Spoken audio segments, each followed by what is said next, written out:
Welcome to the film analysis, today with No Hard Feelings by Gene Stupnitsky.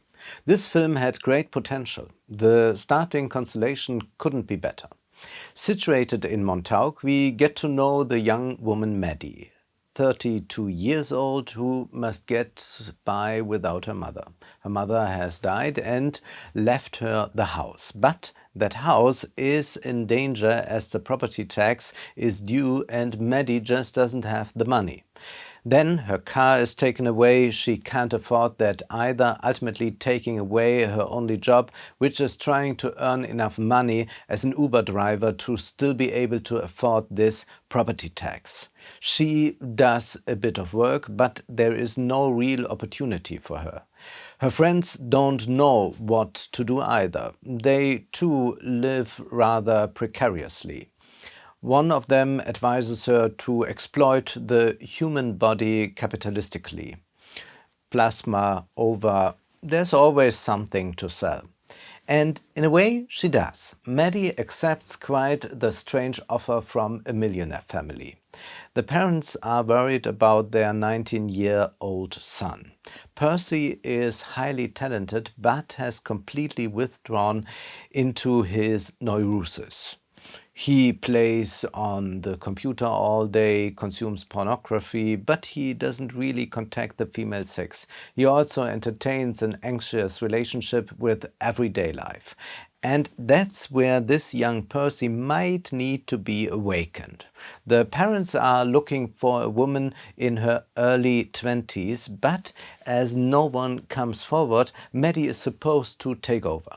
The film beautifully plays with this hierarchy in the first half hour and picks it up again and again later. First, we have a conflict between up and down, between rich and poor, as the camera illustrates. We see Maddie reaching the family by her inline skates, entering the job interview. The son, of course, is not allowed to know about any of this. Maddie must ride up a long driveway. The next hurdle is a flight of stairs. The parents are already at the top. The up and down game is clarified by the camera and captured comedically. And Jennifer Lawrence has a talent for it. She celebrates the wicked, the vulgar, the bit of coquettishness with great talent for comedy.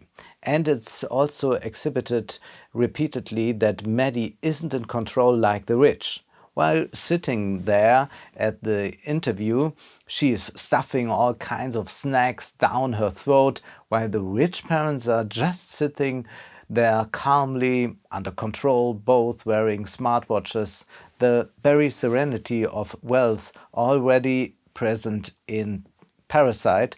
This self-evident wealth is also expressed by the fact that we are dealing with clean lines in the furnishings, with fashion making a point of not being too gaudy, the wealthy flaunt understatement. And, of course, they drive Teslas. The house of the rich only works with enough stuff, as the beginning of the film shows. As Maddie stalks up the driveway, a lot of gardeners take their lunch break on the lawn. While the dialogue about the sun is going on, window cleaners appear in the background. Later, we see the housekeeper preparing the meal. When Maddie thanks the mother for the food and she accepts it gratefully, Percy immediately states, well, you didn't cook it, the housekeeper did. The film does a lot right here. The poster says, pretty awkward. But unfortunately, No Hard Feelings is, like our society, pretty awkward. We discuss hierarchies a lot today. The US and many other countries forbid familiarity in the workplace. The place where you spend a large part of your day is not allowed to be a place where you get to know each other. This absurdity supports debates trying to banish all hierarchy from relationships, yet these discussions primarily concern economic hierarchies, where money means power. The one possessing more money is accused of abusing power. In fact, this can and does happen, but the general suspicion misleads, ignoring the fact that hierarchies in relationships are not only economic in nature. There is not only economic capital, but also, for example, aesthetic capital.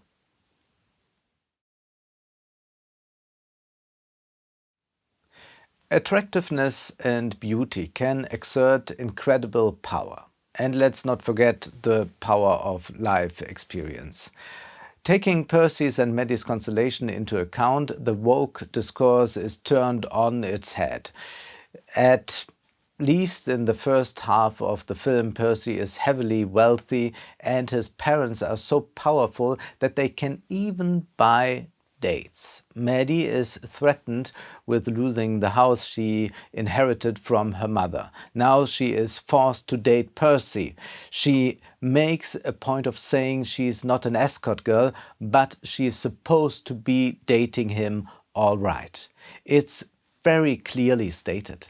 And what helps her to do that? Well, her aesthetic capital being much higher than Percy's. Jennifer Lawrence plays lasciviously with her femininity, and besides she is 13 years older, she experienced a lot more.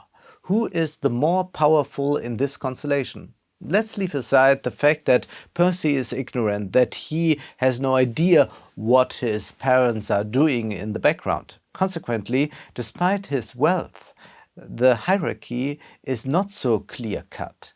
Who is superior to whom here? Which capital is to be valued more highly? And think of the youth. When in a restaurant, a classmate of Percy appears, a young girl, and she says to Maddie, "Ma'am," it is totally clear that the girl has the power of youth. No Hard Feelings could be the right film at the right time. We hear the word compliance and conformity everywhere today, but No Hard Feelings illustrates a compliance department. The film follows a set of rules strictly denying lust and hedonism. That's what this film boils down to. To begin with, the offered constellation is known. Let's think of The Graduate. There too, an older woman brings a young man to life. Or let's think of Weird Science from 1985, where two boys, Gary and Wyatt, both 15 years old, create a Frankenstein-like supermodel for themselves who appears in flesh and blood and leads these two boys to life, although she doesn't become the lover but is looking for girlfriends for these boys. But she is also older. She is 23 years old. In No Hard Feelings, Maddie seduces Percy by all means at her disposal. She needs money. His parents promise her a car if she dates the son successfully. She approaches him very pushily, more or less funny scenes unfold, but nothing happens between the two. They rather engage in a meaningful talk concerning their respective burdens of the past. In short, we don't experience at all what could have been an erotic comedy. In the end, therefore, the two don't free themselves from the past and don't start anything new together. No, rather, the liberation means Maddie selling her house, although she can finally afford to pay that property tax after all. She moves to California, and Percy does exactly what his parents want him to. Having been woken up a bit, at least now, he joins the elite university Princeton. Maddie also ends up adopting a maladjusted dog from the shelter where Percy worked.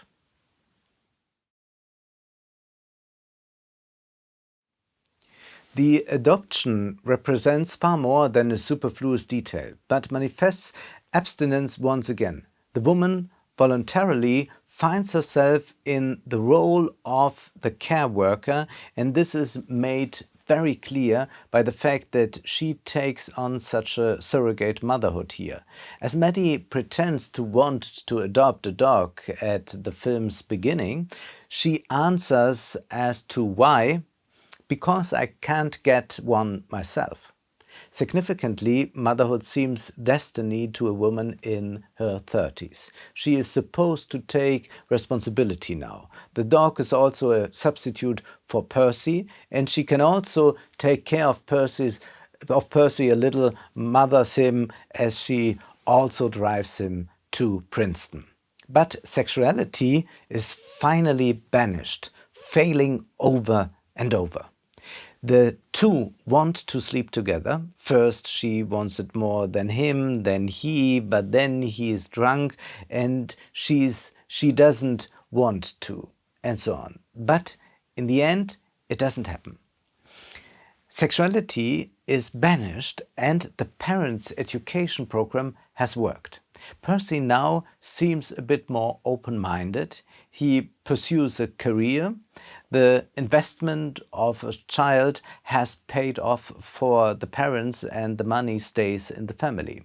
The real controversy in this film between the parents and the son, interestingly, consists of Percy telling his parents he had a girlfriend, he refers to Maddie, and that he considers staying with her in Montauk and refusing Princeton University. Percy's confession leaves the parents completely indignant, with them contacting Maddie. Now she is supposed to persuade Percy to go to Princeton after all, where the son claims independence for himself. His parents forbid him to do so. And now the dramaturgy of the film wants the parents' plan to be strictly followed. A motive known from Titanic. You are allowed to have sex somewhere down there, but when the borders are crossed in public, when Jack and Rose walk hand in hand on deck, the iceberg appears and it's over. Percy's parents serve as the iceberg, forcing him to enter Princeton by any means necessary. The mésalliance is successfully averted. Percy befriends a Princeton student, a former classmate, during the film, and the non-academic Maddie is left out in the cold. The film initially satirizes the differences in class, but crossing the line is forbidden. We have arrived at the bourgeois tragedy packaged as a comedy. Here the fallen girl, the dishonorable woman, whatever they called it back then, does not have to die by a stab in the back, but Maddie must accept that she cannot entertain this relationship. The relationship doesn't break up yet, though. Being told the truth about Maddie renders Percy angry, destroying the car Maddie was promised, followed by a bad scene afterwards. Although Percy has already been informed of the true circumstances, he talks to Maddie in his room, but she does not know that he is in the know. He acts like a customer who now wants the service the parents paid for, namely sex. The attempt at sex fails, but coitus does not occur due to premature ejaculation. The script, however, prohibits the characters from attempting a second time. Instead, Maddie now has an interesting dialogue with Percy. They sit next to each other in bed, but the argument between the two doesn't concern sexuality, eroticism, desire, but inequality.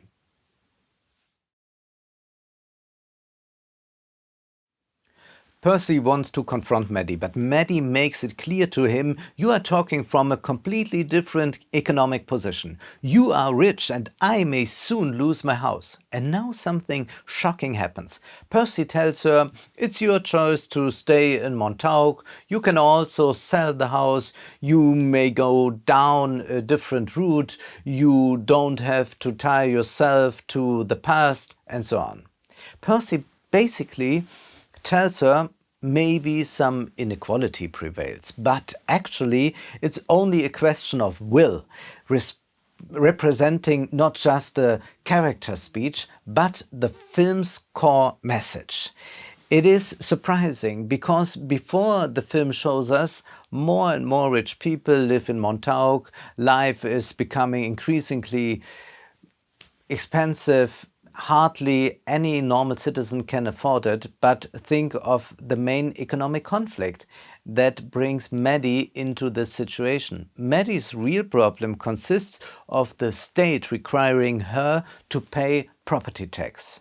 The state seems to be the problem rather than the actual economic inequality.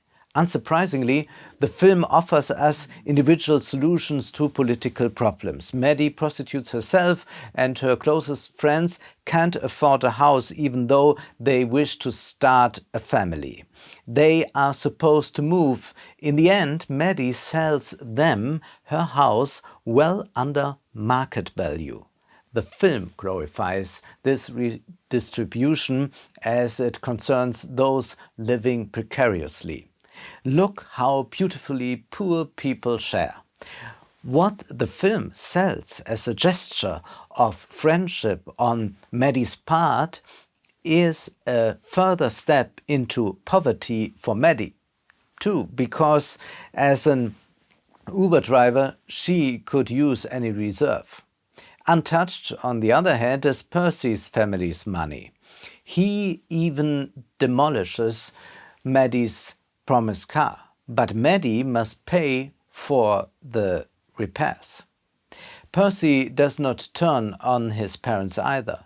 He only admonishes them.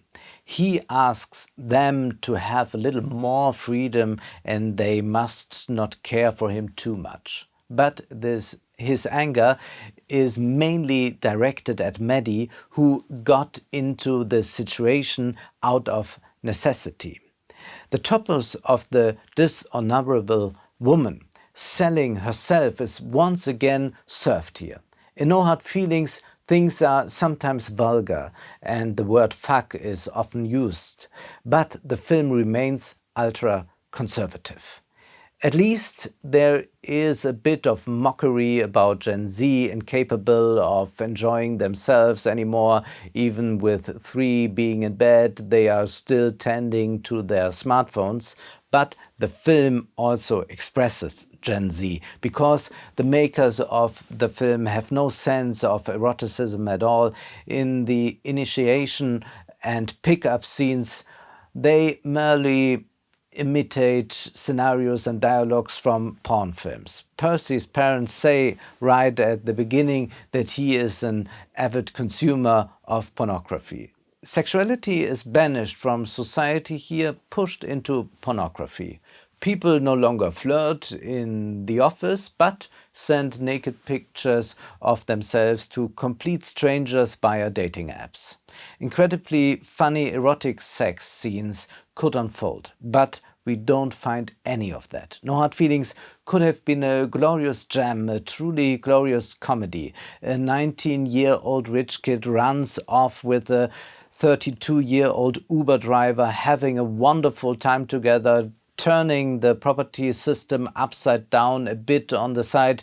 Instead, however, a son does what his parents tell him. Sexual relationships must be free of hierarchy. One must respect class boundaries and one only has sex within one's own rank. Eroticism is forbidden on the screen anyway, so that we watch but do not see. It would be nice if you would like to support the film analysis financially. You can do so via my bank account or PayPal. Also, you can find me on Patreon. Thank you very much.